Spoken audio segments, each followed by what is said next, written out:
Na changamoto hizo bila kuwa na elimu hii ambayo tunataka tuizungumze hapa, wengi wanajikuta wanaanguka katika vishawishi na mwisho wa siku wanashindwa kutimiza malengo yao. Wanajikuta vijana wanaanguka katika dimbwi la matumizi ya madawa ya kulevya, wanaanguka katika dimbwi la kutumia vilevi vya namna mbalimbali.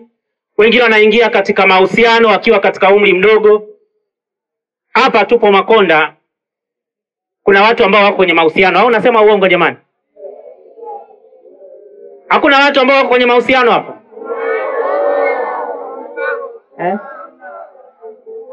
Hakuna watu wenye maboyfriend na magirlfriend hapa?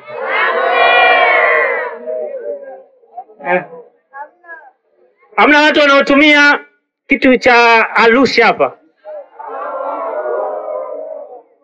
Hakuna watu wanaokuja na visungula darasani?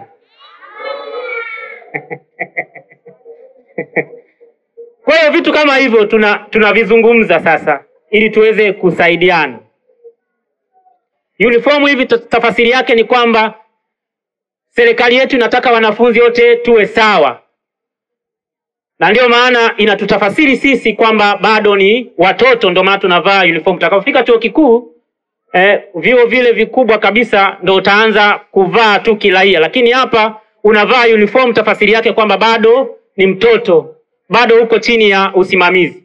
Kwa hiyo vitendo hivi ambavyo vijana tunadumbukia kuvifanya vinatupelekea sisi kushindwa kutimiza malengo yetu.